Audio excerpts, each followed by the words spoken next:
Drums Beauregard Beam. That's farmer, friend, singer-songwriter Lyal Strickland. And that's farmer, friend, and jack of all trades Chris Horn. And we're Those Tastebud Guys.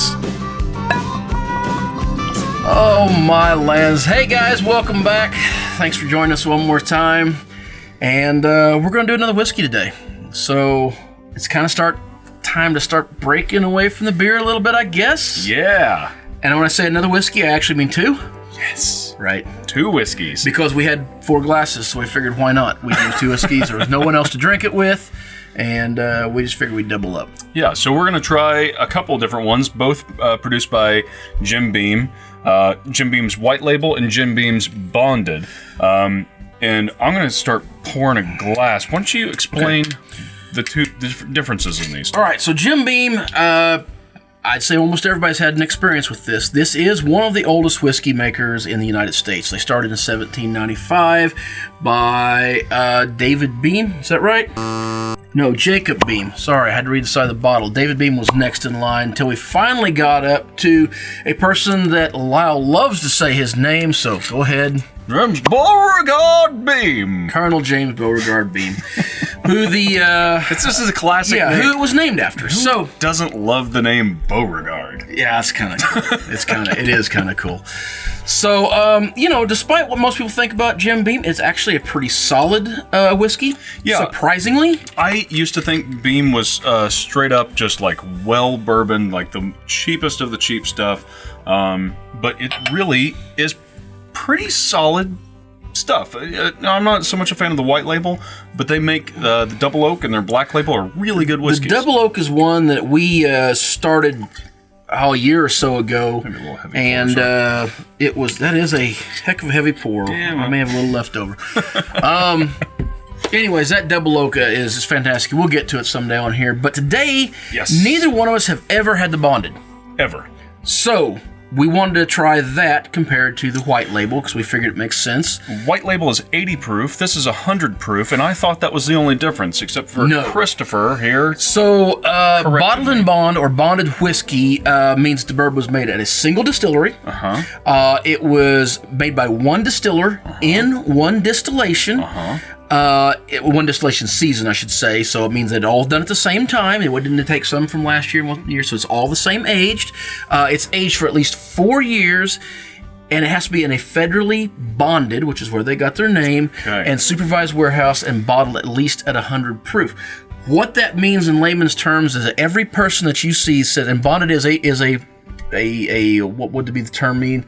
It's a legal term. So they can't. This is not marketing. This is a legal term, which means if it says bonded, it has to abide by those rules. If it abides by those rules, every bonded whiskey you come across is going to be on the same platform. Yeah, and the reason they did that was to level the playing field, so that when somebody is trying to break into the industry and they do their I guess like a contest or whatever. This is the level playing field. There's nothing done to that. I mean, I don't know for sure, but this feels like a bigger thing these days because age statements on bourbon have become kind of somewhat controversial, right? It's supposed to be, one's a lot heavier. I was actually looking at color, Lyal. So age statements, what was it? Bourbon has to be aged for at least 2 years, right? I believe so. There was a controversy with one of my favorite cheap whiskeys. I won't even say their name right now because I like them that much still. But they used to say 8 years aged, and now it says 8 seasons, which is vastly different. What are you talking about? But so this is 4 years no matter what. If it says bonded, it's 4 years. 4 years. It said it had to be at least 4 years. So I guess it could have been over. All right. But okay, so on the eyeball, it looks the same to me. I don't know if you can see any difference or not. I thought the one was a little heavier than the other, but it doesn't seem to be. Whoa. Vastly different noses. On the nose. And I guess we've got the White Label on the right, bonded on the left? Yes. Okay, I wasn't paying enough attention. Whew. Peppering me. I really like the smell of White Label. So that oak and the vanilla is in the White Label heavily. I don't have nearly alcohol in it.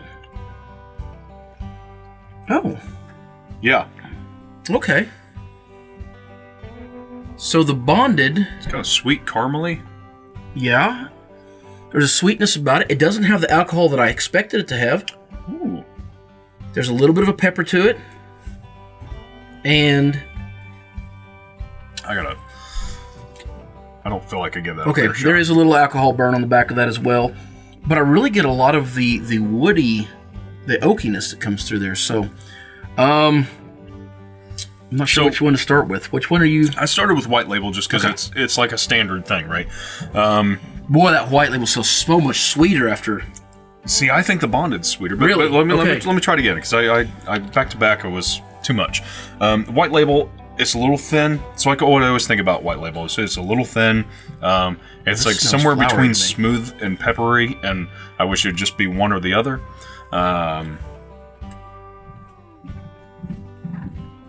What are you getting? I can see you thinking. The I don't wheels know. are turning. I don't know. So now I'm so excited about this one. I'm having a hard time focusing on the White Label. Ooh. I don't get near as much of the vanilla in this as you typically get in a whiskey.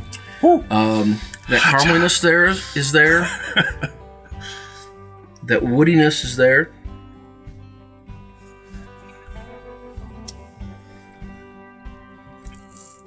There's a hot peppery note to it. Yeah.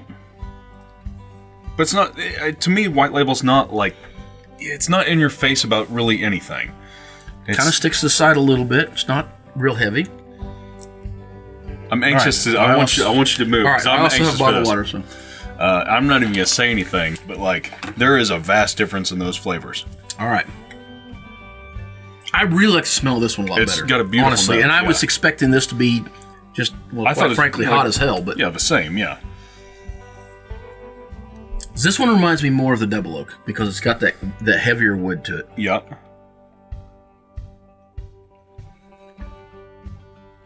Oh, it's got a sour note to it. Yeah.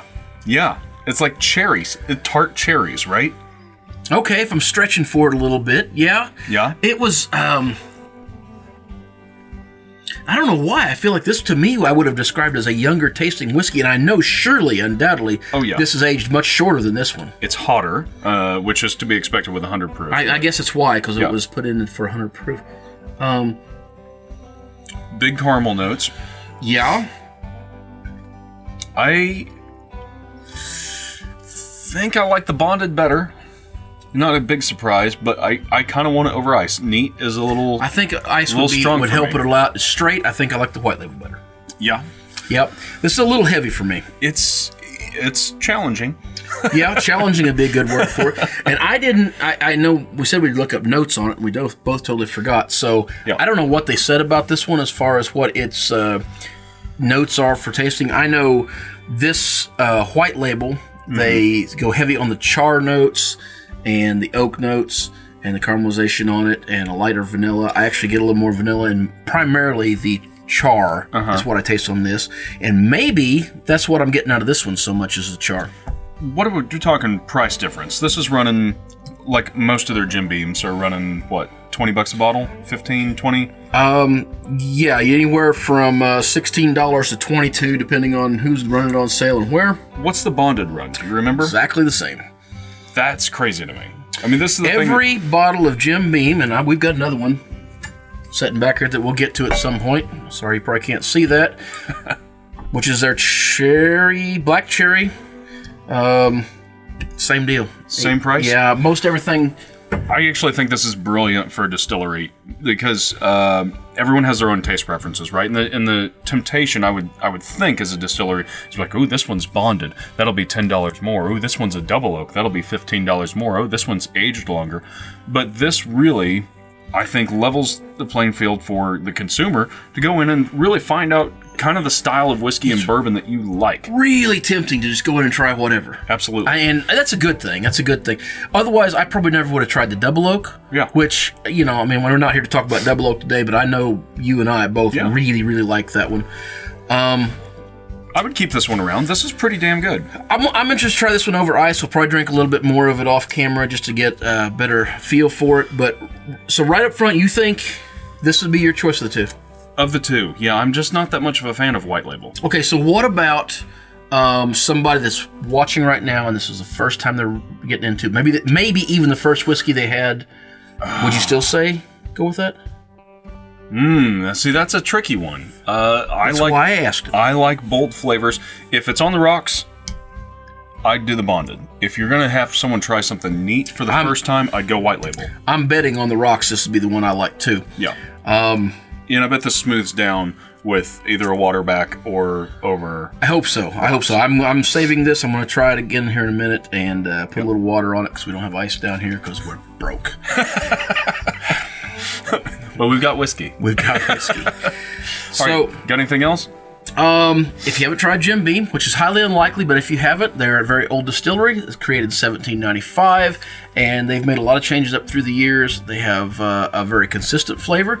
They also create probably more of your whiskeys than you know. Yes, don't be ashamed to order Jim Beam at a bar. Chances are you're drinking it anyways, you're just paying more for it. True.